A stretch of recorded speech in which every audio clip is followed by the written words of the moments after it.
Trangam-piarahamonina fitsaram-bahoaka Valifaty no niseho tany Mandritsara taorian'ilay raharaha izay famonona ny raim-pianakaviana sy ny zanany.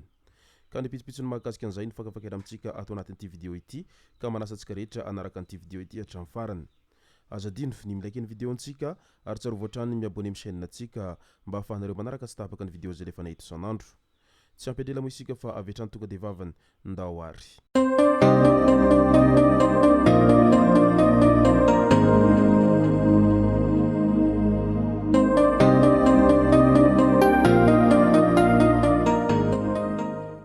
Tonga tsy miaraba hono namany Tezitra ka dia faly miaraba isika rehetra mpanaraka sy tapaka an'ity chaîne ity tenako amin'ity androandroany ity. Arakin'izay efa natsipiko izay dia ny mahakasika ny raharaha izay Valifaty no tena iompanantsika ato anatin'ity vidéo ity. Fa milohan'izay dia andao aloha resahantsika ireto tsara ho fantatra manaraka ireto. Anentsoi tsy fantatra mazava izay tena olany fa nisotro toaka sy efa nahazoazo izy no nikasa hamoy fo. Nilomay hamonjy ny kodiaran'ny fiara camion izay mandeha mafy teo amin'ny parkazy ankerika ny tolakandro ny 3 Jona 2024 iny. Niazakazaka nanavotra azy ilay rangahy vadiny. Voasakana ihany ity farany. Avy eo nodarohan-drangahy mba ho fay. Lavo nitsitra amin'ny tany sakatorany. Vakilo ary misy nivonto ihany koa ny teo amin'ny andriny noho ny daroka izay nahazo azy teo imasom-bahoaka. Voro ny Fokonolona nampitraka an'ilay ramatoa araky ny fanazavana hatrany. Ka ny hafatra ninina ny olana ninina ny disadisa ao an-tokantrano tena tsy vaholana mihitsy izany hoe ndeha hamoy fo izany fa aleo miresaka milamina mba hampilamina an'izay rehetra tsy milamina ao an-tokantrano zay satria mantsy ny tokantrano tsy araka ka tsy maintsy misy foana izay disadisa isan-karazany zay fa tsy vaholana akory izany hoe ndeha hamoy fo izany. Ekena fa sarotra ny fiainana amin'izao fotoana izao ary raha mahita sy raha mahalala izany asarotam-piainana izany ary tsy vitsy amin'olona no tena mila ho lasa dala mihitsiny noho n'izay hafitsoko ny hamafy ny fiainana amin'izao fotoana izao fa na dia eo aza izany rehetra izany dia mila mitraka ary mila mahafo mba ahafahana miatrika an'izay fiainana izay fa tsy vaholana ihany koa izany hoe ndeha hamoy fo ka handositra an'izay hamafy ny fiainana izay. Mbola any amin'iny faritra Sofiny hatrany tany Anjiamangiriny. Efa ela no nikarohana an'i Nicolas fa izao voatratra izao amizay. Olona tsara sitrapofo no nanoro ny toerana izay misy azy. Efa voasambotra fa mbola nitady fika nandositra ihany ka izao maty voatifitra izao ny farany. Tsy mandefitra ny zandary raha olona efa malaza mangalatromby sy fahavalon'ny fiarahamonina. Mitoy ny hetsika mba hamongorana ireo dahalo mba ahafahany ireo tantsaha miaina ampilaminana fa indrindra manakaiky izao fetim-pirenena izao. Raha atao jeritodika mantsy iny faritra Sofia iny tena azo lazaina tafiditra ao anatin'ny faritra mena ihany koa ao amin'izay resaka halatromby sy ny maro hafa izay. Ary misy aza ireo mpangalatromby tena manao fanafihana ireo tantsaha mihitsiny mba ahafahan'izy ireo mangalatromby izay. Fa ny zandary kosa etsy andaniny dia tena hita fa tsy miraviravy tanana ary manao izay ezaka rehetra mba ahafahana mamongotra hatramin'ny fakany ireo tambazotrany Jolahy izay mpangalatromby izay. Na dia eo aza nefa ireo Jolahy mpangalatromby ireo dia tadidio fa misy ihany koa ireo izay dahalo ambony latabatra izay manao famotsina anireo taratasin'omby ireo ka raha samby hamongotra ihany dia aleo samy fongorona daholy izany hoe na ireo dahalo ambony latabatra izany na ireo dahalo eny an-kianja izay mangalatromby mivantana dia samy mpangalatra ihany izy ireo satria raha tsy misy ny manafotsy an'izay taratasin'omby halatra izy ireo zay dia ataoko fa tsy ho isintsony io resaka halatromby io fa matoa mbola mitohy foana io resaka halatromby io dia noho ny fisiny izay ireo Jolahy izay ambony latabatra izay manadio ny taratasin'omby halatra ireo mba ahafahan'ireo dahalo izay mivarotra azy ireo eny amin'ny tsenan'omby isan-karazany eny ka izay no tena fototry ny halatromby izay tsy misy fiafarana hatramin'izay ka mandraky tiany androany io.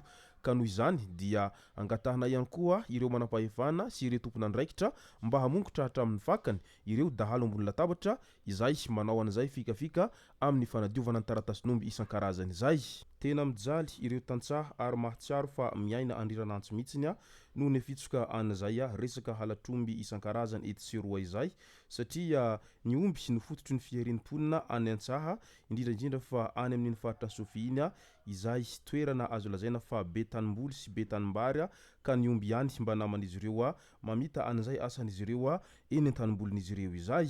Andao am'izay ho resantsika ny trangam-piarahamonina izay von'olona no sady Valifaty izay niseho tany Amandritsara tany a taoriany ilay famonoana any raim-pianakaviana sy ny zanany anankiroa izay maty novonoany rahalahiny ihany. Daroka sifira antsy no nitsenan'ireo vahoaka efa rompotry ny atezerana any Jean Christo Randriaminozara tao Mahambolona distrikany Mandritsara tamin'iny androny 3 jona hariva iny.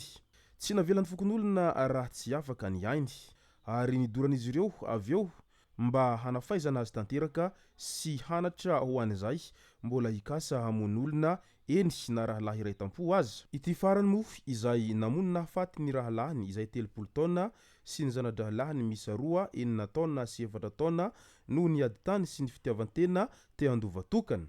Midika izany fa tena tsy mandefitra amin'ny mpanao ratsy ny vahoaka ny faritra Sofia sy ny any Mandritsara any amin'izao fotoana izao.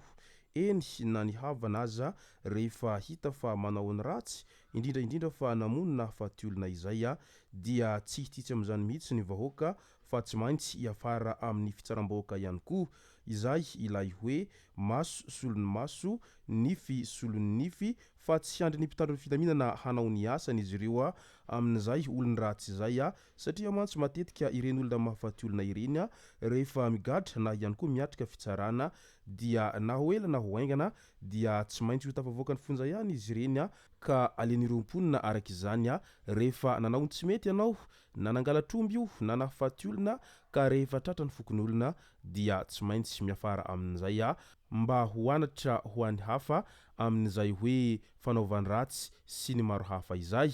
Eo ihany ny atazeran'ny vahoaka amin'izay fanaovany ratsy sy ny ireo tsy mataho-tody izay no antony mahatonga an'izao fitsaram-bahoaka izao fa eo ihany koa ny antony endrikendrika kolokolo isan-karazany izay efa hita hatramin'izay ka mandrak'izao no tena mahatonga an'ireo vahoaka romotra rehefa mahita an'ireny olona nahavoan-doza ireny ka miroso amin'izay resaka fitsaram-bahoaka izay mba tsy ahafabela an'ireo zay minia manao ratsy sao dia hitady hirika hanao kolokolo etseroa mantsy izy ireny amin'izay afaka soamantsara. Izay sy zay no masaka azona roso tao anatin'ity video ity tompoko lasy tompoko vavy misaotra antsika rehetra nanaraka an'ity video ity hatramin'ny farany. Azadino ny milaiky ny video antsika ary tsarovatrany ny miabone amin'ny chaîne antsika mba ahafahanareo manaraka tsy tahabaka ny video zay lefa nahito isan'andro. Tsy ampiatrela moa isika fa avy hatrany tonga de vavany ndao ary.